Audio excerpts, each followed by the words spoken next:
Hi everyone, welcome to YouTube channel back diamond. तो आप सभी का एक नए वीडियो में नए टॉपिक पे स्वागत है। तो आज मैं बेसिकली आप लोगों को मैनेजमेंट का पोर्शन यानी कि जो एमएमएलएस पेपर होते हैं जो फर्स्ट क्लास मैनेजर एग्जामिनेशन में पूछे जाते हैं, सेकंड क्लास माइनिंग मैनेजर के एग्जामिनेशन में पूछे जाते हैं, चाहे आप कोल सेक्टर से हो चाहे आप मेटल माइनिंग सेक्टर के हो। तो इससे रिलेटेड आज मैं वीडियो लेके आया हूँ। इसमें मैं माइन मैनेजमेंट का कुछ टॉपिक क्लियर करने वाला हूँ।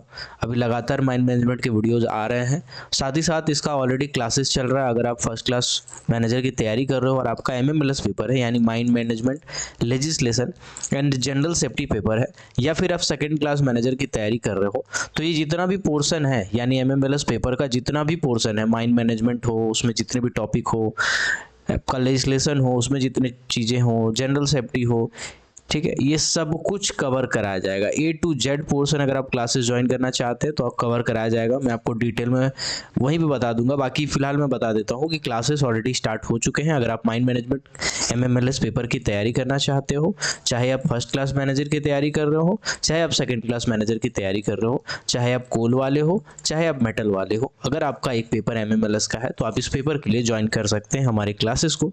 इसके लिए आप व्हाट्सअप नंबर पर मैसेज कीजिएगा 6200670155। इस व्हाट्सअप नंबर पे आप मैसेज कीजिएगा, बाकी का डिटेल मैं वहीं पे आपको बता दूंगा। चलिए अब डायरेक्टली आते हैं टॉपिक पे। तो आज जो हम लोग पढ़ने वाले हैं वो पर्सनल मैनेजमेंट का एक पार्ट है। पर्सनल मैनेजमेंट के बारे में मैं प्रीवियस क्लास में आपको पढ़ा रहा था, ठीक है। पर्सनल मैनेजमेंट का एक पार्ट है, उसको हम लोग आज क्लियर करने वाले हैं। तो आज का जो टॉपिक है वो है ह्यूमन रिसोर्स मैनेजमेंट या ह्यूमन रिसोर्स। ओके, चलिए तो उसको हम लोग थोड़ा सा देखते हैं। Just a second. ओके, चलिए ह्यूमन रिसोर्स मैनेजमेंट को हम लोग थोड़ा सा डिटेल में समझते हैं। कॉमन भाषा में पहले हम लोग समझेंगे, जैसे कि प्रीवियस क्लासेस में आप देखते आए हो, ठीक है, आप प्रीवियस क्लासेस में देखते आए होंगे। तो इसको हम लोग सिंपल तरीके से समझने का कोशिश करते हैं। सबसे पहले ये बहुत इंपॉर्टेंट टॉपिक है आपके एग्जाम के लिए। तो आपका ह्यूमन रिसोर्स क्या होता है इसको हम लोग समझेंगे। तो ह्यूमन रिसोर्स का मतलब ऐसा समझो कि 10 आदमी आपके अंदर में काम कर रहा है, ठीक है। 10 आदमी आपके अंदर में काम कर रहा है। मान के चलिए आपके घर में काम कर रहा है, घर बनाने का काम कर रहा है। 10 ठो मिस्त्री, 10 ठो आदमी है, उसमें से एक ठो मान के चलिए मिस्त्री है ना। एक ठो मान के चलिए आपका सर्वेयर टाइप का है जो नापिन वाला आमीन वाला काम कर रहा है। बाकी 8 को मान के चलिए कि लेबर है, ठीक है। तो आप इन सब को किस तरीके से मैनेज कर रहे हैं, है ना। मिस्त्री का जो पैसा होगा वो अलग दे रहे होंगे आप, मान के चलिए 1000 रुपया पर डे आप मिस्त्री को दे रहे होंगे। जो आमीन होगा वो एक ही बार आएगा, तो हो सकता है उसको 2000 रुपया पर डे का दिए, उसके बाद अगला दिन उसको नहीं बुलाएंगे। जो लेबर होगा उसको डेली बुलाना है, तो हो सकता है उसको 800 रुपया या 600 रुपया या 700 रुपया पर डे के हिसाब से पैसा दे रहे होंगे। तो आप एक तरह से क्या कर रहे हैं, आप अलग अलग जो ह्यूमन है, अलग अलग जो पीपल है, अलग अलग जो लेबर है, अलग अलग जो मैन पावर है, इसको आप मैनेज कर रहे हो कि किसको कितना पैसा देना है, किसको कितना पैसा बढ़ाना है, किसके लिए हमको क्या करना है। ऐसे चीजों को आप ह्यूमन रिसोर्स कह सकते हो, ठीक है। ह्यूमन रिसोर्स का एक और नाम होता है जो कई बार एग्जामिनेशन में पूछा गया आपका, तो याद रखिएगा, ह्यूमन रिसोर्स का एक सिनोनिम भी होता है। ह्यूमन रिसोर्सेस का एक सिनोनिम भी होता है, इसको बोलते हैं ह्यूमन कैपिटल। तो आपको एग्जाम में ऑप्शन देगा human capital is also known as, 4 option, तो आपको चूज करना है ह्यूमन रिसोर्स, ह्यूमन कैपिटल को ही बोला जाता है, ठीक है। इसके अलावा कुछ ऐसे टर्म्स होते हैं जिसको हम लोग ह्यूमन रिसोर्स बताने के लिए, कि हाँ ह्यूमन रिसोर्स को हम लोग समझने के लिए ऐसे टर्म का इस्तेमाल करते हैं, वो भी आपको ध्यान में रखना है। जैसे जैसे कि मैन पावर, मैन पावर हम ह्यूमन रिसोर्स को भी कह सकते हैं। जैसे कि टैलेंट, टैलेंट भी हम लोग कहते हैं बहुत बार। जैसे आईटी सेक्टर होते हैं ना, उनमें हम लोग टैलेंट कह के संबोधित करते हैं कि कितने टैलेंटेड, कितने टैलेंट आप हायर कर रहे हो, नहीं कर रहे हो, ठीक है। इसके बाद लेबर, लेबर भी हम कहते हैं। लेबर मतलब ऐसा नहीं है कि सिर्फ आपका लेबर ही लेबर के इसमें आता है, ठीक है। अगर आप ऑक्यूपेशनल हेल्थ सेफ्टी पढ़ोगे ठीक है।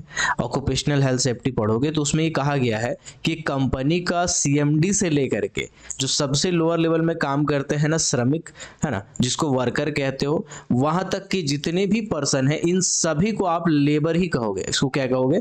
इन सभी को लेबर ही कहोगे। तो लेबर कौन है? सीएमडी। लेबर कौन है? General manager. लेबर कौन है? मैनेजर। लेबर कौन है? Welder, dumper operator. इवन जो आपके सबसे लोअर लेवल पे काम कर रहे हैं मजदूर जिसको बोलोगे, वो भी लेबर के कैटेगरी में आता है। इसीलिए ह्यूमन रिसोर्स के टेक्निकल डेफिनेशन में मैन पावर, टैलेंट, लेबर, ये सभी एक ही चीज है। ठीक है। और कभी कभी इसको हम लोग पीपल भी कह के संबोधित करते हैं सिंपली। तो आपसे कभी अगर एग्जाम में इस तरीके से क्वेश्चन पूछता है कि बताइए इनमें से कौन सा अलग है, 4 ऑप्शन दे के आपको पूछेगा, तो आपका चारों का चारों सेम चीज है। ठीक है। 5 ऑप्शन देगा नन ऑफ द अबव, तो आपको नन ऑफ द अबव टिक मारना होगा। तो ऐसे छोटी छोटी चीजों को ध्यान रखिएगा। ह्यूमन रिसोर्स का मतलब ह्यूमन कैपिटल ही होता है। ह्यूमन रिसोर्स, ह्यूमन कैपिटल एक ही चीज होता है। इसको हम कई बार अलग अलग नामों से संबोधित करते हैं, जैसे मैन पावर कह सकते हैं, टैलेंट कह सकते हैं, लेबर कह सकते हैं, पीपल कह सकते हैं, नन कह सकते हैं। एग्जाम्पल देके पूछ सकता है कि सीएमडी किस कैटेगरी में आएगा? मैन पावर के कैटेगरी में, टैलेंट के कैटेगरी में, लेबर के कैटेगरी में, पीपल के कैटेगरी में, या ऑल ऑफ द अबव में। ठीक है। तो आप सोचोगे यार सीएमडी की बात हो रही है ना, सीएमडी टैलेंट में आ जाना चाहिए, है ना, मैन पावर तो स्टाफ होता है, ऐसा मत सोचिएगा। ये सभी के सभी एक ही चीज है। ठीक है। चलिए अब इसको एक सिंपल वे में मैं आपको समझाने की कोशिश करता हूँ। मान के चलिए कि एक बड़ी कंपनी है जैसे कोल इंडिया लिमिटेड। कोल इंडिया लिमिटेड में ऑलरेडी बहुत सारी सब्सिडरीज है। ठीक है। एक कोई सब्सिडरी ले लेता हूं जैसे बीसीसीएल। अब बीसीसीएल के अंदर में मान के चलिए कि लगभग 26,000 लोग काम कर रहे हैं। ठीक है। 26,000 लोग काम कर रहे हैं, है ना। अब इस 26,000 लोगों को मैनेज करने के लिए हम क्या करते हैं? 26,000 लोगों को मैनेज करने के लिए, अब इस 26,000 में ऐसे होंगे कि कुछ पीआर वर्कर होंगे, अलग अलग कैटेगरी होगा, जिसको हम लोग कैटेगरी 1 के व्यक्ति कहते हैं। ठीक है। इसके बाद कुछ ऐसे होंगे जो नॉन एग्जीक्यूटिव में होंगे, है ना। कुछ ऐसे होंगे जो नॉन एग्जीक्यूटिव के कैटेगरी में आएंगे, कुछ ऐसे होंगे जो एग्जीक्यूटिव के कैटेगरी में आएंगे, कुछ ऐसे होंगे जो डायरेक्टर्स के कैटेगरी में आएंगे, और कुछ होंगे जो चेयरपर्सन के कैटेगरी में होंगे, चेयरपर्सन के कैटेगरी में होंगे।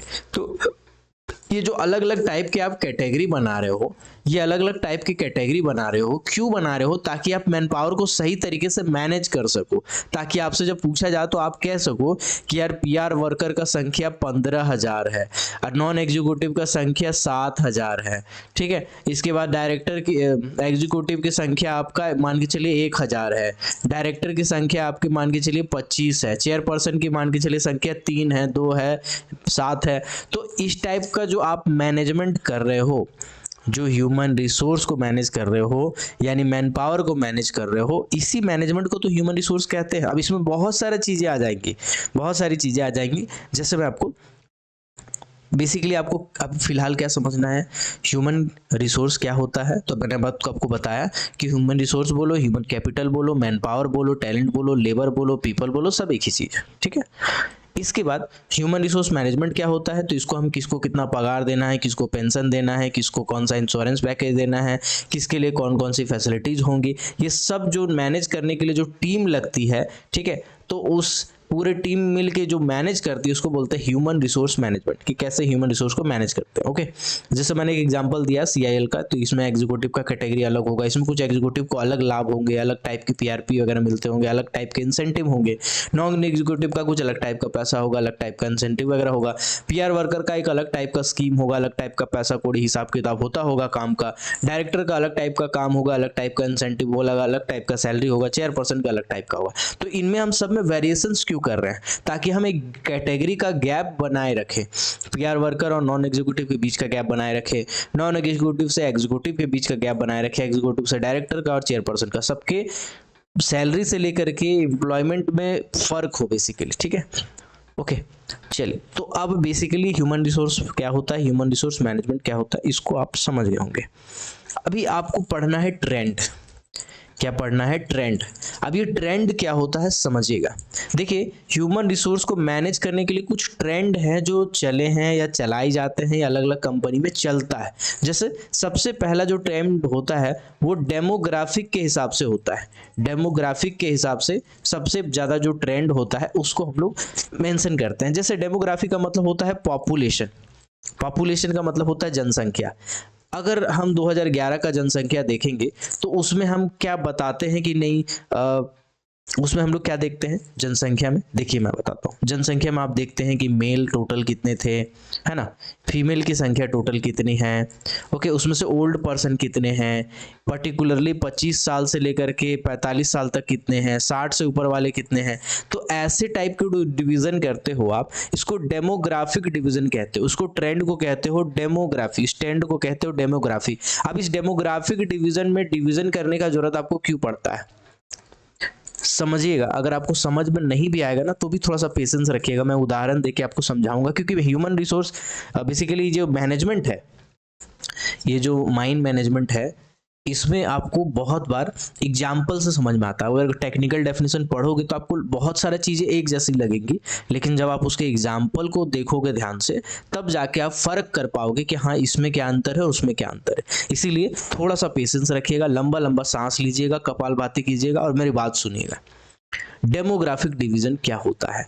तो देखिए ऐसा है कि आपको कोई कंपनी है, आप ठीक है, आप चाहते हो कि आप पेंशन देंगे, तो मेरे को एक बात बताओ, पेंशन आप 25 साल के आदमी को दोगे क्या? नहीं ना।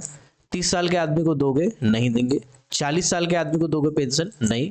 50 के साल के आदमी को दोगे? नहीं। आप 60 साल से ऊपर के आदमी को दोगे, सेंट्रल गवर्नमेंट के जो नॉर्म्स है उसके हिसाब से। तो आपको अगर पता नहीं रहेगा कि आपके कंपनी में 60 ईयर प्लस वाले कितने आदमी हैं, तो आप कैसे एस्टिमेट लगाओगे कि आपका पेंशन में कितना खर्चा है, कितना नहीं खर्चा है, वो सब कैसे करोगे? तो इसके लिए आपको डेमोग्राफिक डिवीजन करना पड़ेगा। क्या करना पड़ेगा?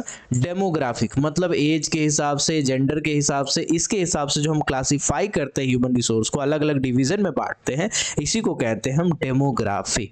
जैसे अब मैं एग्जांपल और एक देता हूं, जैसे maternity leave. Maternity leave, maternity leave का मतलब होता है मातृत्व अवकाश, यानी कि जब महिलाएं मां बनती हैं तो उनको सरकार की तरफ से 6 मंथ तक का लीव दिया जा सकता है। पहले ये 3 मंथ का था सेंट्रल गवर्नमेंट के हिसाब से, लेकिन अब इसको एक्सटेंड करके 6 मंथ बढ़ा दिया गया है, ठीक है। तो मैटरनिटी लीव जो दिया जाएगा, आपको अगर पता रहेगा कि आपके माइंस में, आपके कंपनी में फीमेल वर्कर की संख्या कितनी है, उसमें से मैरिड की संख्या कितनी है, तो उस हिसाब से आप प्लानिंग करोगे कि मैटरनिटी लीव अगर कोई लेता है तो उस हिसाब से हमको कैसे मैनेज करना है। और उस लीव को 6 महीना के लिए अगर उसको पगार हमको देना है, बेसिकली लीव देना है 6 महीना का, उसको पगार लगातार देना है, तो उसको हम कैसे मैनेज करेंगे? तो इस मैटरनिटी लीव में कितने लोग आ सकते हैं, नहीं आ सकते, इसको देखने के लिए आप देखोगे कि कौन कितने फीमेल है, कितने मैरिड हैं उसमें से, है ना। तो ऐसे चीजें, एज गैप भी देखोगे आप। तो ये सब आपके डेमोग्राफिक डिवीजन के अंदर में ही आता है कि आप फीमेल के आधार पे बांट रहे हो, मेल के आधार पे बांट रहे हो, एज के आधार पे बांट रहे हो, कंपनी में आपके पास डाटा है सब चीज का, तो उस हिसाब से आप उस ह्यूमन रिसोर्स को मैनेज कर पाओगे, ठीक है। अलग अलग फैसिलिटीज जो देना है, जिसको जो फैसिलिटी देना है, आप उसको वो पर्टिकुलर फैसिलिटी दे पाओगे, ठीक है। तो इसको बोलते हैं डेमोग्राफिक डिवीजन। तो डेमोग्राफिक डिवीजन आपको क्लियर हो गया होगा। तो ह्यूमन रिसोर्स मैनेजमेंट में 3 टाइप के डिवीजन होते हैं। पहला होता है डेमोग्राफिक डिवीजन, ठीक है। अब आते हैं दूसरा होता है डाइवर्सिटी। डाइवर्सिटी, अब ये डाइवर्सिटी क्या चीज़ है इसको हम समझते हैं। ये उसमें 2-3 वर्ड होंगे जो आपको एग्जाम में पूछे जाते हैं।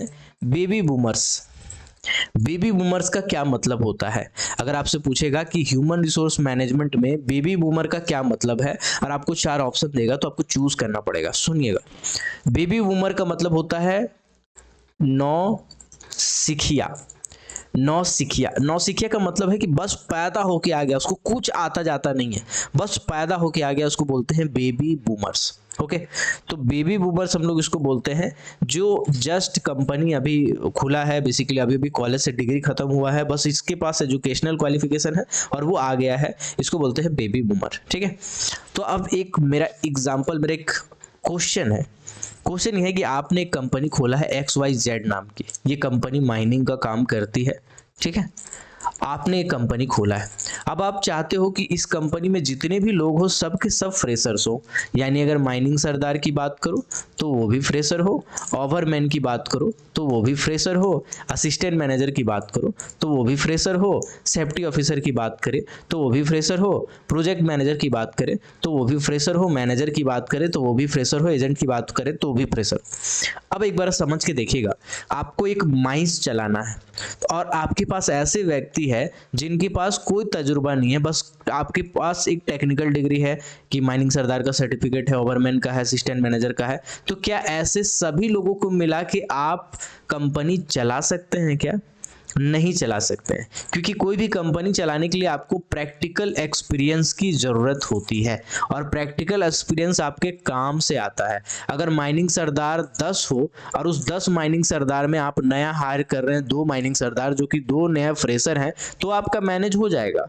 अगर हो सकता है कि ओवरमैन जो आप हायर कर रहे हो पहले से 5 ओवरमैन उस कंपनी में काम कर रहे हैं पिछले 5 साल से, आप नया ओवरमैन हायर कर रहे हो 10 ओवरमैन, तो आपका काम चल जाएगा, क्योंकि पहले से बहुत सारे एक्सपीरियंस लोग हैं जो नए लोगों को ट्रेनिंग दे सकते हैं, नए लोगों को सिखा सकते हैं।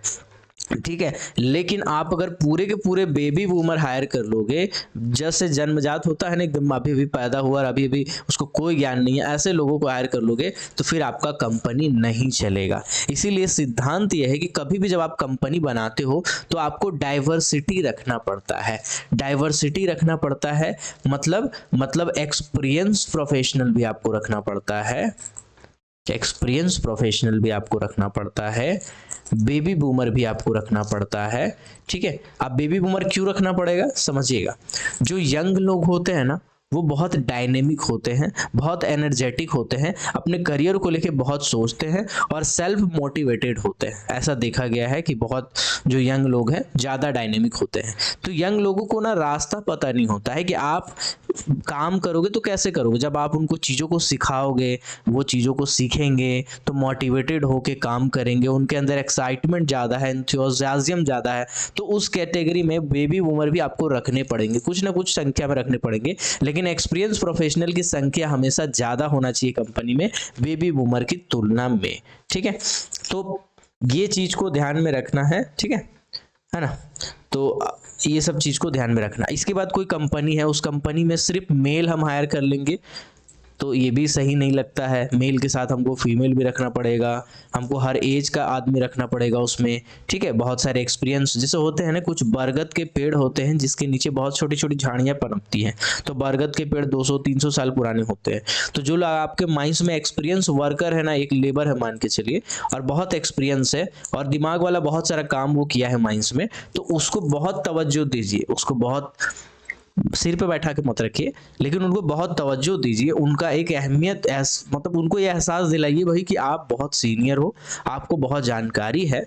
आपको अगर कोई काम बताया जाता है तो अपनी बुद्धिमत्ता का इस्तेमाल करके, अपने तजुर्बा का इस्तेमाल करके आप उन काम को बहुत बेहतर तरीके से करते हो। इसीलिए जब उनको ऐसा महसूस होगा कि मेरे पे लोगों को भरोसा है, मेरे असिस्टेंट मैनेजर को, मेरे साहब लोग को मेरे पे भरोसा है, तो वो एनर्जेटिक फील करेंगे, मोटिवेटेड फील करेंगे और अच्छे से और भी काम को करेंगे। और जो बेबी बूमर है, मतलब नौसिखिए लोग आते हैं कंपनी में, नए नए लोग आते हैं, उनको वो तजुर्बा बांटेंगे, अपना तजुर्बा उनके साथ शेयर करेंगे, ताकि बाद में वही जो बेबी बूमर है वो अच्छे तरीके से एक्सपीरियंस होके और अच्छे तरीके से काम करे, ताकि वो नए जो आएंगे उसको भी ट्रेनिंग वगैरह दे सके। तो कुल मिलाकर के कहा गया कि भाई मैन पावर जब आप हायर करते हो, ह्यूमन रिसोर्स को जो मैनेज करते हो, तो उसमें डाइवर्सिटी होना चाहिए, डाइवर्सिटी होना चाहिए।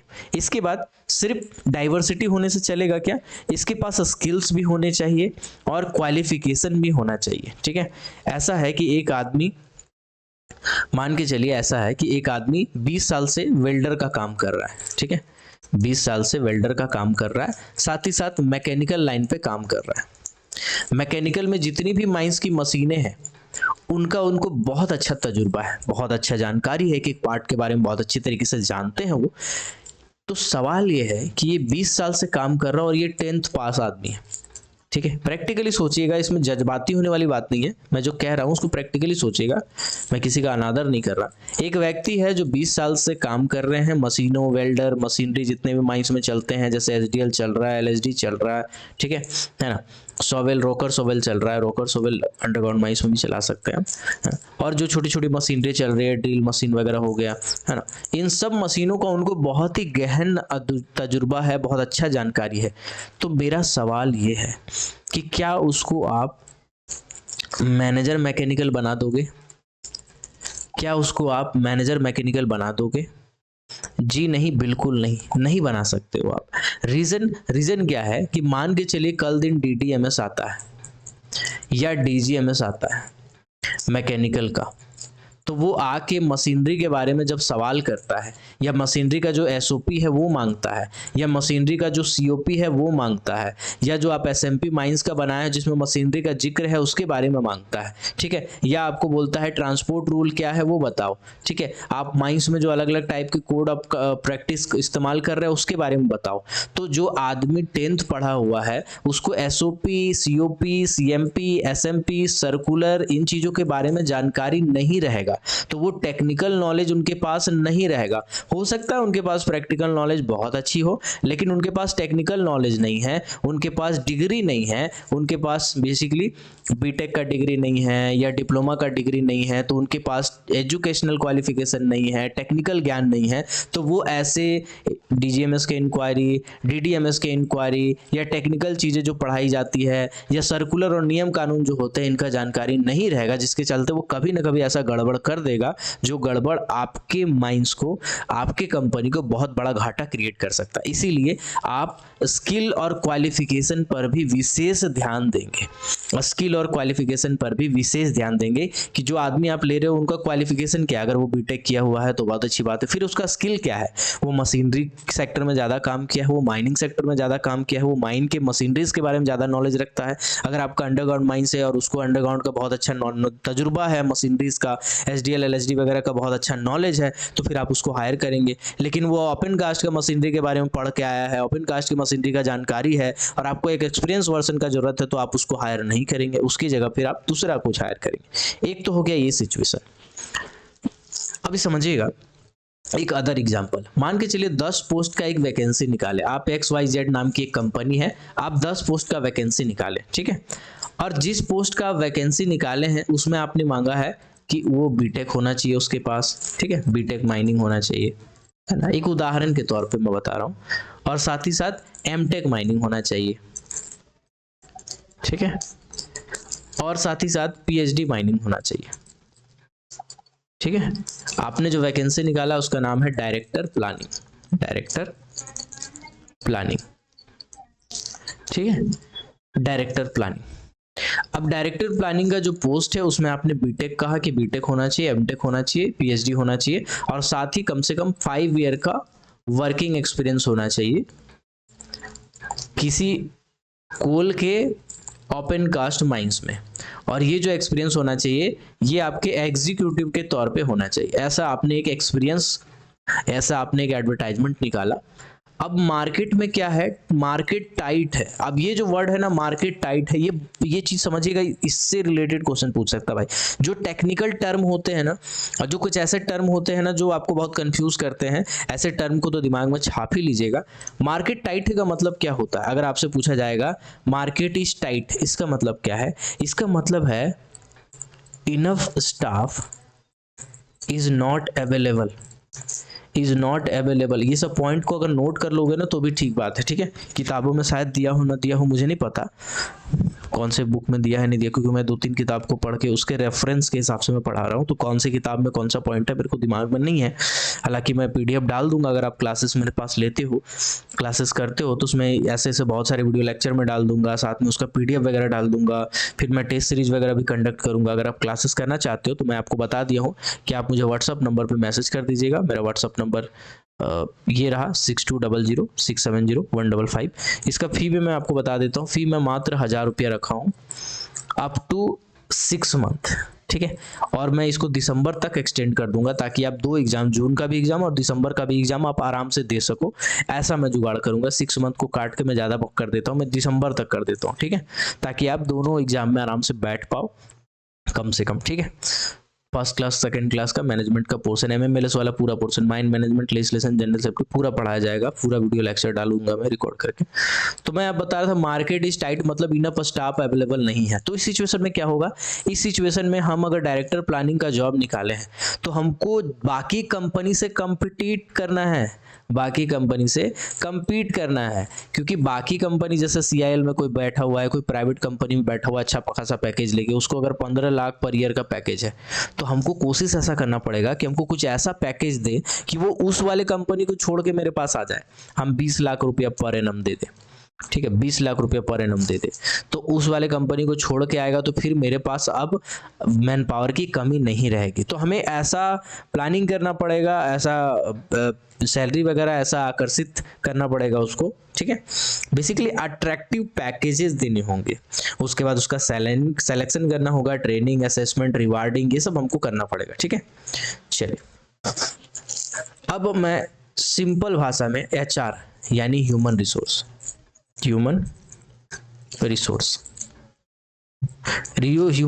और HRM का मतलब होता है ह्यूमन रिसोर्स मैनेजमेंट, ठीक है। HRM लिख दे रहा हूं मैं। ह्यूमन रिसोर्स मैनेजमेंट में अब बेसिकली आप क्या क्या करते हो, मैं एक बार मोटा मोटी आपको टर्म बता देता हूं। सबसे पहले क्या करते हो, सबसे पहले आप हायरिंग करते हो, ठीक है।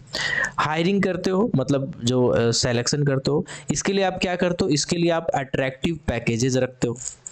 अब अट्रैक्टिव पैकेजेस में सिर्फ सैलरी नहीं है कि आपका सैलरी बहुत अच्छा हो सकता है कि आप जो फैसिलिटीज़ दे रहा हूँ बहुत अच्छा दे रहा हूँ, आपका मेडिकल फैसिलिटी बहुत अच्छा हो, आपका बच्चों के लिए जो बच्चे जो काम करते हैं आपके माइंस में या आपके कंपनी में, उनके बच्चों के लिए आप बहुत अच्छा सोच रहे हो, बहुत चीज़ें आप उनको दे रहे हो, स्कॉलरशिप से लेके 12-17 बहुत कुछ, तो उन चीज़ों से भी वो अट्रैक्ट होते हैं। तो हायरिंग में अट्रैक्टिव अच्छा देना है, ठीक है, अट्रैक्टिव पैकेजेस वगैरह देना है। फिर आपका सिलेक्शन सही तरीके से करना है, जितना ट्रांसपेरेंट सिलेक्शन होगा उतना ज़्यादा कंपनी पे लोगों को भरोसा रहेगा। तो कोशिश अभी ऐसा किया जाता है कि CBT के माध्यम से लिया जाए, उसके बाद आप इंटरव्यू वगैरह लेते हैं तो बोले तो उससे ज़्यादा ट्रांसपेरेंसी आता है, ठीक है। इसके बाद उनका प्रॉपर ट्रेनिंग करवाना चाहिए।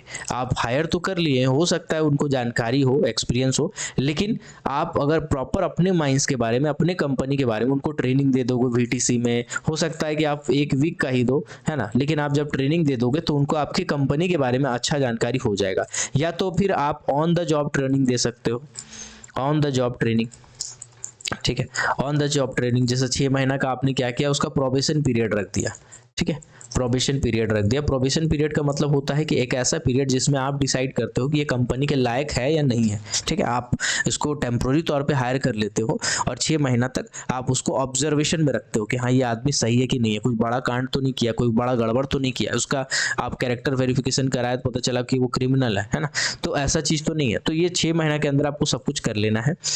तो प्रोबेशन पीरियड में आप रखें, या ट्रेनिंग दे रहे हैं या ऑन द जॉब ट्रेनिंग दे रहे हैं, ठीक है, ये सब आप बेसिकली कर रहे हैं। इसके बाद फिर आप जब वो जॉब करने लगा लगातार, तो फिर आप उसका असेसमेंट कर रहे हैं। असेसमेंट का मतलब होता है कि आप उसके देख रहे हैं कि यार काम कितना किया, जैसे 1 साल में कितना काम किया, है ना, उसके हिसाब से देखते हैं कि 1 साल में उसका रिव्यू कैसा रहा। CR जिसको बोलते हैं क्रेडिट रेटिंग, क्या बोलते हैं उसको, क्रेडिट रेटिंग बोलते हैं, ठीक है।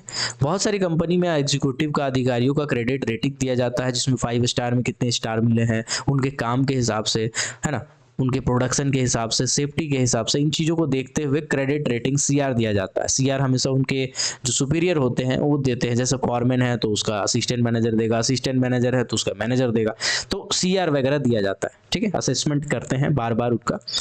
अगर असेसमेंट में बहुत अच्छे होते हैं कुछ एम्प्लॉय, तो फिर उनको हमको रिवार्ड देना चाहिए। रिवार्ड मतलब होता है प्राइज वगैरह, ठीक है। हमको क्या करना पड़ेगा, उनको रिवार्ड वगैरह देना पड़ेगा, प्राइज वगैरह देना पड़ेगा, देना चाहिए बेसिकली, ताकि वो ज़्यादा अच्छे से अट्रैक्ट हो सके कंपनी की तरफ से, ठीक है। ये सब हम लोग जनरली करते हैं, ठीक है। इसके बाद ये सब करने के साथ साथ अगर हम कुछ चीज़ें और कर दे तो हमारी कंपनी में जो ह्यूमन रिसोर्स मैनेजमेंट है वो बहुत बेहतरीन जगह पे पहुंच जाएगा। जैसे बहुत सारे जो लेबर लॉज होते हैं, ये लेबर लॉज को स्ट्रिक्टली फॉलो करें। बहुत सारे जो लेबर लॉज वगैरह होते हैं, बहुत सारे जो ये होते हैं, उसको स्ट्रिक्टली फॉलो करें। उसके बाद जो कंप्लेंट्स आती है, अलग अलग जो कंप्लेंट्स आती है, उसको हम बहुत अच्छे से रिजॉल्व करें, ठीक है ना। इसके बाद हम बेसिकली बारगेनिंग अरेंजमेंट करें। रुको बताते हैं, bargaining agreement, time to time, और हमारा एकदम टाइम फिक्स हो। जैसे हम लोग कोल में क्या करते हैं, NCWA करते हैं, नेशनल कोल वेज एग्रीमेंट, है ना। तो इसमें क्या होता है, इसमें हर 5 साल में हम जो नॉन एग्जीक्यूटिव होता है उनको बैठाते हैं और बैठा के उनका सैलरी डिस्कस करते हैं, जिसमें ट्रेड यूनियन होते हैं, है ना।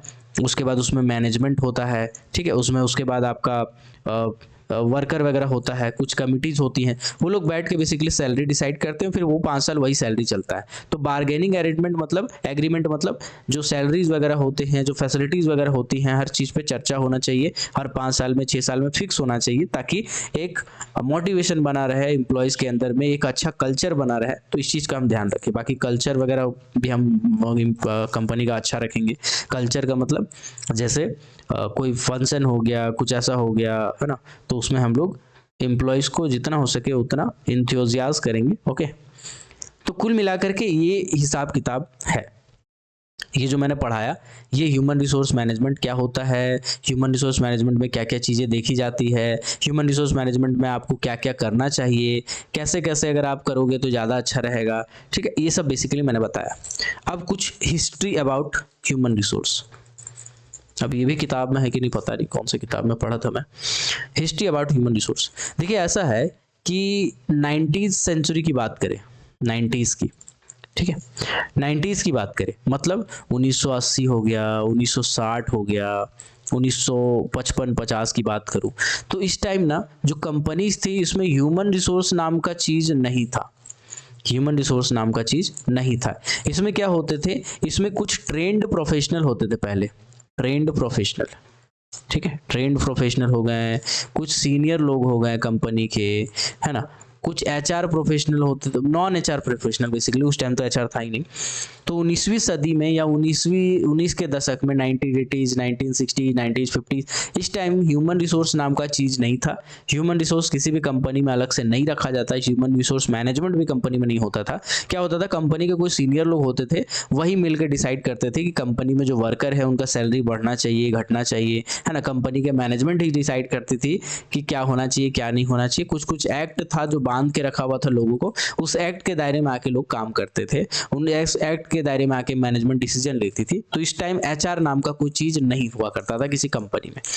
उसके बाद बहुत सारा जब मुद्दा देखा गया और HR का कॉन्सेप्ट विदेशों में आ चुका था तब तक, और विदेशों में ये काफी पॉपुलर हो चुका था, तो 20th सेंचुरी में, ठीक है, ये HR वाला जो सिस्टम है वो लागू कर दिया गया पूरी तरह से। पहले लागू नहीं था, पहले था लेकिन थोड़ा बहुत कुछ कंपनी में था, कुछ विदेशों को देख के कुछ कल्चर को अपनाते थे, कुछ नहीं अपनाते थे। लेकिन 20th सेंचुरी में बहुत सारा नियम कानून बना दिया गया, और उसके बाद HR की अलग से पॉलिसी आने लगी, HR के लिए अलग से लॉ आने लगा। बहुत सारे जो रजिस्टर मेंटेन किए जाते हैं वहाँ से लेकर के जो आपको वेजेस दिए जाते हैं वहाँ से लेकर के सब चीज़ों को लेके कानून आने लगा। उस कानूनों को बाध्य कर दिया गया कि भैया आपको मानना ही पड़ेगा। तो इसी तरह से 20th सेंचुरी में HR बहुत अच्छा से डेवलप किया, 20th सेंचुरी में HR बहुत अच्छा से डेवलप किया, ठीक है ना। ह्यूमन रिसोर्स जो है बहुत अच्छी से डेवलप किया, ठीक है। ओके, उसके पहले तो पेरोल बेसिस पे, काम के बेसिस पे पैसा वगैरह दिया जाता था, ठीक है। इवन आज भी बहुत सारी ऐसी छोटी कंपनीज है जिसमें HR नाम का कोई अलग से डिपार्टमेंट नहीं है। छोटी कंपनी में 10 लोग, 20 लोग, 50 लोग रहते हैं, वही लोग आपस में मिलकर मैनेज कर लेते हैं, किसको कितना पैसा देना है नहीं देना, काम के हिसाब से दे देते हैं। लेकिन जब कभी भी आप बड़े ऑर्गेनाइजेशन में जाओगे, जैसे CIL हो गया, जैसे नाल्को हो गया, जैसे मॉइल हो गया, जैसे सेल हो गया, तो ये सभी कंपनी में HR का एक अलग से डिपार्टमेंट होता है। अभी इस HR डिपार्टमेंट में क्या होते हैं, HR डिपार्टमेंट में जो डायरेक्टर होते हैं या जनरल मैनेजर होते हैं, PNIR या HR, है ना, ऐसे करके जो सेक्शन होते हैं, इसका एक पर्टिकुलर टीम बना रहता है। GM HR हो गया, फिर मैनेजर HR हो गया, फिर पर्सनल मैनेजर हो गया, है ना।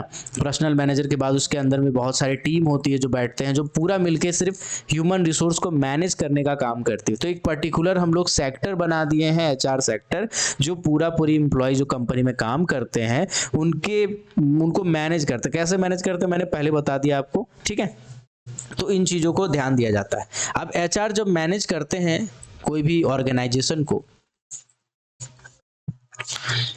तो उसमें क्या होता है, HR जब कभी भी मैनेज करते हैं तो कुछ ऐसे फैक्टर्स हैं कुछ ऐसे फैक्टर्स हैं जो अफेक्ट होते हैं, या कुछ ऐसे फैक्टर हैं जो जब भी हम ह्यूमन रिसोर्स मैनेजमेंट कर रहे हैं, ह्यूमन रिसोर्स मैनेज कर रहे हैं, उस टाइम कुछ ऐसे फैक्टर हैं जो उन चीज़ों को अफेक्ट कर रहा है डायरेक्टली या इनडायरेक्टली। सबसे पहले कुछ होते हैं एक्सटर्नल फैक्टर्स। एक्सटर्नल फैक्टर्स मतलब होता है बाहरी कारण। जैसे जैसे सेंट्रल गवर्नमेंट का कुछ पॉलिसी आ गया, सेंट्रल गवर्नमेंट का कुछ पॉलिसी आ गया कि भैया जो आप पेंशन दे रहे थे पहले, वो पेंशन आपको 50% पहले दे रहे थे, वो आपको 50% ना दे करके 25% देना है। ठीक है, तो इससे जितने भी आपके मैन पावर थे इन सभी को घाटा हुआ कि हमारा 25% मतलब जो पेंशन है रिटायर होने के बाद उनको बहुत दिक्कत होगा, तो ये हमारा घाटा हो गया। तो कुछ ऐसे पॉलिसीज आ गए सेंट्रल गवर्नमेंट के जिन्होंने बहुत सारा तबाही मचाया। जैसे जैसे एक तरह से कह सकते हैं कॉन्ट्रेक्चुअल, जस्ट ए सेकंड मैं आपको बता देता हूं। जैसे कॉन्ट्रेक्चुअल एम्प्लॉय, देखो यार मैं बीजेपी कांग्रेस कुछ नहीं कर रहा हूँ, मैं टेक्निकल बात कर रहा हूँ भैया। हमारा कोई भी नेता से कोई लेना देना नहीं है, नेता लोग बहुत बड़ा वो होता है, ठीक है, और जनता बहुत बड़ा वो होता है कि उस नेता को सुनता है। तो जनता भी वो है और नेता भी वो है, ठीक है। अब वो मैं आपको जो भरना है भर लीजिएगा। कुल मिलाकर के मैं ये कह रहा हूँ, कुछ फैक्ट वाली बातें कर रहा हूँ जो आप सुनिए ध्यान से, आपके लिए इंपॉर्टेंट है, ठीक है। देखो ऐसा है कि कॉन्ट्रेक्चुअल एम्प्लॉय का पहले दौर नहीं हुआ करता था। आप 1970 के दशक की बात पढ़ोगे तो आपको पता चलेगा 1973 में कोल इंडिया का स्थापना हुआ था। Non coking coal, coking coal को दो कैटेगरी में बांटा गया था, 2 फेज में स्थापना हुआ था, ऐसे वैसे। इस तरह से मॉइल के बारे में आप पढ़ोगे तो पता चलेगा 1901 में इसका स्थापना हुआ था। नाल्को के बारे में पढ़ोगे तो उसका भी कुछ ना कुछ एक एस्टैब्लिशमेंट ईयर होगा। हर कंपनी का एक एस्टैब्लिशमेंट ईयर होगा। लेकिन पहले क्या होते थे, पहले डिपार्टमेंट के लोग बहुत ज्यादा हुआ करते थे, डिपार्टमेंटलाइजेशन बहुत ज्यादा था, ठीक है। लेकिन धीरे धीरे क्या हुआ, धीरे धीरे कंपनी को, सरकार को ऐसा लगता गया कि हमारा बहुत ज्यादा हिस्सा सरकारी लोगों को वेतन देने में खर्चा हो रहा है, तो इसके वेतन पे हम कटौती करेंगे। तो बहुत सारे जो अलाउंसेस थे वो अलाउंसेस सबसे पहले कम किया गया। जैसे स्पेशल अलाउंसेस मिलते थे, कोल इंडिया में तो खैर आज भी मिलता है, बहुत जगह पे आपका ओटी मिलता है, ओवर टाइम मिलता था, है ना, वेज वाला बहुत सारे अलाउंसेस मिलता, तो वो सब अलाउंसेस को धीरे धीरे करके कट कर दिया गया। कट करने से सैलरी घटता गया। उसके बाद क्या किया, उसके बाद जो एम्प्लॉय थे सेंट्रल गवर्नमेंट के, ठीक है, या फिर कोई गवर्नमेंट पीएसयूज के, तो ये एम्प्लॉयज का पहले तो बहुत सारे वेजेस को काटा गया। इसके बाद क्या किया गया, इसके जब भी कई नए प्रोजेक्ट खुले, नए सेक्टर खुले, तो उसमें क्या किया गया, उसमें सबसे पहले प्राइवेटाइजेशन कर दिया गया, उसको कॉन्ट्रेक्चुअल कंपनी को दे दिया गया। कॉन्ट्रेक्चुअल कंपनी अब काम करती थी और सीधा सीधी कंपनी से ठेका लेती थी, है ना, जैसे कोल इंडिया है, ठीक है, कोल इंडिया के अंदर बीसीसीएल है, बीसीसीएल में कोई माइंस नया खोल रहा है, तो बीसीसीएल क्या करेगा, उस माइंस को प्राइवेट में किसी कंपनी को ठेका दे देगा, ठीक है। अब ये प्राइवेट कंपनी क्या करेगी, ये प्राइवेट कंपनी फिर एक छोटा प्राइवेट कंपनी हायर कर लेगी जो मशीन का काम करती हो, फिर एक छोटा कंपनी हायर कर लेगी जो मैन पावर का काम करती हो, फिर एक छोटा कंपनी हायर कर लेगी जो एक सेपरेट काम करता हो, ब्लास्टिंग का काम करती हो। तो ऐसे कर करके क्या होगा ना, पैसा धीरे धीरे कम होते जाएगा। नीचे नीचे जो व्यक्ति काम कर रहे, लेबर मजदूर, उनके पास पैसा बहुत कम पहुंचने लगेगा, ठीक है। तो ऐसे बहुत सारे एक्सटर्नल फैक्टर हैं जो कंपनी में जो ह्यूमन रिसोर्स है, अब देखिए जो आदमी लेबर काम कर रहा है वो लेबर सेटिस्फाइड है क्या, अब खुद बताओ। एक है कोल इंडिया का लेबर, उसका सैलरी एवरेज देखेंगे, जो आपका मान के चले 20 साल से काम कर रहा है, 20 साल प्लस हो गया, उसका अगर आप सैलरी जाके देखोगे तो उसका 70,000 80,000 कम से कम सैलरी होगा, ठीक है। लेकिन वही वाला एक लेबर पकड़ लो जो एक CIL है, इसके अंदर एक प्राइवेट कंपनी है, उसके अंदर एक प्राइवेट कंपनी है, उस प्राइवेट कंपनी के अंदर में कोई ठेकेदार है, कॉन्ट्रैक्टर, उसके अंदर में वो आदमी काम कर रहा है, लेबर। तो अब CIL पैसा तो दे रही है बराबर प्राइवेट कंपनी को, लेकिन वो प्राइवेट कंपनी कुछ कम पैसा अपने पास रख रही है, फिर नीचे वाले को, पेटी कॉन्ट्रैक्टर को और कम दे रही है। अब पेटी कॉन्ट्रैक्टर अपने नीचे वाले को और कम दे रहा है। ऐसे करते करते लेबर के पास कितना पैसा आ रहा है, 600 रुपया पर डे, 600 रुपया पर डे। और इसमें क्या है, इसमें 20 से 25 दिन इसका मात्र काम चल रहा है। तो अब इसका सैलरी देखोगे ना तो 12 से 15,000 रुपया महीना का सैलरी हो जा रहा है। कहाँ उसी आदमी को 60 से 70,000 रुपया पैसा मिलने वाला था पर मंथ, उसकी जगह पे अब उसको मिल रहा है 12 से 15,000। अब इसी 60 से 70,000 में 5 लेबर काम कर रहा है और पांचों लेबर डिपार्टमेंट वाला से ज्यादा काम कर रहा है, ठीक है। तो अब क्या है, सरकार को प्रॉफिट हो रहा है क्योंकि काम ज्यादा तो प्रोडक्शन ज्यादा, प्रोडक्शन ज्यादा तो माल ज्यादा बिक रहा है, माल ज्यादा बिक रहा है तो गवर्नमेंट के पास टैक्स ज़्यादा जा रहा है, रॉयल्टी ज़्यादा जा रहा है, कंपनी अलग अलग टाइप के जो टैक्सेस होते हैं डायरेक्ट और इनडायरेक्ट टैक्सेस वो सब कंपनी ज़्यादा से ज़्यादा दे रही है, तो गवर्नमेंट के पास खजाना ज़्यादा ज़्यादा भर रहा है भैया। तो ऐसा हिसाब किताब है, ठीक है। तो बहुत सारे ऐसे एक्सटर्नल फैक्टर हैं, जैसे आपको मैंने बताया स्टैट्यूटरी रेगुलेशंस बन जाते हैं, कुछ नियम्स बन जाते हैं, है ना। कंपनी में जब एडवांसमेंट आता है, ठीक है, जैसे पहले क्या होता था, पहले बहुत सारे काम मैनुअल हुआ करते थे, लेकिन बहुत सारे अब मशीनरीज निकल गई है जो काम मशीन से होने लगता है। अब मैनुअल में 10 आदमी लिख के जो काम करता था, मशीन में एक आदमी अकेले कर दे रहा है, तो अब 9 आदमी का तो काम ही नहीं है, तो 9 आदमी तो बेकार हो गया ना भाई। 9 आदमी क्या हो गया, 9 आदमी बेकार हो गया, ठीक है। तो ऐसा ऐसा सिचुएशन क्रिएट होता है, ठीक है, ऐसा ऐसा सिचुएशन क्रिएट होता है। जस्ट अ सेकंड, ठीक है। तो बेसिकली डिपार्टमेंटलाइजेशन से, है ना, जो कि मैंने बताया आपको, है ना, मैनुअल जो आदमी काम करता, 9 आदमी का काम नहीं है तो 9 आदमी तो खत्म हो जाएगा। तो ऐसे बहुत सारे पॉलिसीज आते हैं। बहुत बार ट्रेड यूनियन का इंटरवेंशन हो जाता है, बहुत जगह पे ट्रेड यूनियन का इंटरवेंशन हो जाता है ना। एजुकेटेड पीपल अब बहुत ज़्यादा बढ़ गए हैं, तो लेबर का कोई काम नहीं करना चाहता है, तो लेबर घट गया भैया, एजुकेटेड आदमी बहुत ज़्यादा बढ़ गया, तो ये भी मैटर करता है। ये सब एक्सटर्नल कुछ प्रॉब्लम है जो HR सेक्शन को फेस करना पड़ता है। इवन मैं आपको बताऊंगा ना, एक प्यून का जब वैकेंसी निकलता है ना सरकारी वाला, उसके लिए PhD वाले फॉर्म भर दे रहे हैं भाई, उसके लिए MSc वाले फॉर्म भर दे रहे हैं, उसके लिए BSc वाले फॉर्म भर दे रहे हैं। आप मेरे को एक बात बताओ, जो 10th क्वालिफिकेशन जो मांग रहा है उसमें BSc और MSc वाले फॉर्म भर रहे हैं, तो एजुकेटेड पीपल तो ज़्यादा हो गए ना मार्केट में, राइज इन एजुकेटेड पॉपुलेशन। तो इसके चलते बहुत ज़्यादा प्रॉब्लम क्रिएट हो रहा है HR मैनेजमेंट को, यानी ह्यूमन रिसोर्स मैनेजमेंट जो मैनेज कर रहे हैं उनको बहुत ज़्यादा दिक्कतें झेलनी पड़ती है, ठीक है। बहुत सारा मल्टीनेशनल ट्रेड और कॉपरेशन हो जा रहा है, उसके चलते बहुत दिक्कत हो रहा है। परमानेंट कॉन्ट्रेक्चुअल एम्प्लॉयज हो तो मैंने समझा ही दिया। बहुत सारे सोशल प्रेशर भी आते हैं, बहुत सारे सोशल प्रेशर भी आते हैं। जैसे अमेजन ने डिसाइड किया कि हम अपने एम्प्लॉयज को 1 लाख रुपया बोनस देंगे, ठीक है, 1 लाख रुपये बोनस देंगे। कब? दिवाली में देंगे और होली में देंगे। अब दिवाली में तो कोल इंडिया के सभी वर्कर को मिल रहा था पैसा, अब होली वाला सुना अमेजन का प्रेशर, भाई अमेजन दे रहा है पैसा होली में अपने वर्कर को 1 लाख रुपया। अब कोल इंडिया के वर्कर बैठ गए स्ट्राइक में, कोल इंडिया के वर्कर हर बात पे स्ट्राइक कर दे रहे हैं कि भाई हमको चाहिए, अमेजन वाला दे रहा, आप काहे नहीं दोगे, दुनिया भर का आदमी दे रहा, आप नहीं दोगे, आप ही को VIP हो क्या, ये हो क्या, वो हो क्या, ऐसा क्या वैसा क्या। तो अब ये जो सोशल प्रेशर है ना, ये भी झेलना एक बहुत बड़ी बात है, ठीक है। तो इन चीज़ों को भी HR मैनेजमेंट में बहुत अच्छे से मैनेज करना पड़ता है। तो ये सब कुछ एक्सटर्नल रीजन थे। अब कुछ आते हैं इंटरनल रीजन। इंटरनल रीजन में क्या होते हैं कि बिहेवियर, कंपनी में लोगों का बिहेवियर कैसा है, कंपनी में जो आप अपॉइंटमेंट कर रहे हो उस किस बेसिस पे कर रहे हो, एक्सपीरियंस के बेसिस पे कर रहे हो कि पैरवी और रेफरेंस के बेसिस पे कर रहे हो, ठीक है ना। इसके बाद जो आप अपॉइंटमेंट कर रहे हो वो सही आदमी कर रहे हो अपॉइंटमेंट, है ना। तो इस चीज़ का भी आपको ध्यान रखना है। जैसे एक गोल होल है, उस पे आप क्या स्क्वायर वाला कुछ घुसा सकते हो? नहीं, ठीक है। इसमें लिखा रहता है square pegs in round whole. समझिएगा, एक होल है सर्कुलर, आपके पास क्या है, एक पैग है बड़ा सा, लेकिन ये स्क्वायर शेप में है, तो इसमें तो घुसेगा नहीं। तो यही वाला सिस्टम है। अपॉइंटमेंट आपको लेना है माइनिंग वाला को, आपको चाहिए बीटेक इन माइनिंग वाला, तो आप क्या कर रहे हो, आप मैकेनिकल वाला ले रहे हो और वो माइनिंग वाले व्यक्ति को समझा रहा है, तो क्या उसको टेक्निकल नॉलेज है? अब कितना सारा प्रॉब्लम उसको फेस करना पड़ेगा वो आप समझ के देखिए। तो ये सभी सिचुएशन को फेस करना पड़ता है। ये सब इंटरनल कुछ दिक्कतें हैं, बिहेवियर है कंपनी में लोगों का, अपॉइंटमेंट है, सेटिस्फैक्शन है ना, सीनियर मैनेजमेंट का क्या बिहेवियर है नीचे वाले को लेके, है ना। एक्सपेंशन फास्ट, बहुत ज़्यादा फास्ट तो नहीं है। स्किल्ड मेंबर जो हैं क्या वो धीरे धीरे प्रमोट हो रहे हैं। ऐसे बहुत सारी चीज़ें हैं जो मैटर करता है, बहुत सारी चीज़ें हैं जो ह्यूमन रिसोर्स में मैटर करता है, मैनेजमेंट में मैटर करता है, ठीक है। तो यार छोटा सा टॉपिक था आज का।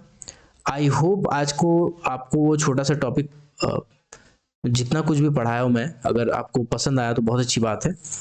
अगर आप क्लासेस करना चाहते हो 2nd क्लास मैनेजर का या 1st क्लास मैनेजर का, MMLS पेपर के लिए, mind management legislation and general safety वाले पेपर के लिए, तो आपका पूरा सिलेबस जो DGMS का सिलेबस में है, पूरा का पूरा पोर्शन MMLS का खत्म किया जाएगा।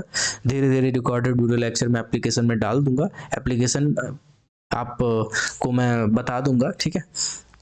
अगर आप क्लासेस ज्वाइन करना चाहते हैं तो व्हाट्सअप नंबर 6200670155 पे मैसेज कीजिएगा व्हाट्सअप पे, ठीक है। कोशिश कीजिएगा व्हाट्सअप पे मैसेज करने का, क्योंकि मैं पाताल लोक में रहता हूँ तो मेरा नेटवर्क वगैरह रहेगा नहीं, ज़मीन के नीचे रहूँगा तो इस नंबर पे व्हाट्सअप कीजिएगा और फ़ी मैं बता दे रहा हूँ पहले ही आपको, 1000 रुपया फ़ी है फॉर दिसंबर तक का 1000 रुपये फ़ी है, ताकि आपका दिसंबर वाला एग्जाम भी आराम से निकल जाए। जून में हो जाए तो बहुत अच्छी बात है, मेरा टारगेट यही रहेगा कि जून से पहले, ऑब्वियस ही बात है, महीना 1.5 महीना आपका पूरा पोर्शन खत्म करा दूंगा अच्छे तरीके से। लेकिन मैं आपको ऑप्शन देना चाहता हूँ कि आपका वैलिडिटी दिसंबर तक रहेगा, ठीक है। इसमें टेस्ट वगैरह सब कुछ मैं डालूंगा धीरे धीरे, है ना, और A to Z पोर्शन आपका कवर होने वाला है एग्जाम से बहुत पहले, ठीक है।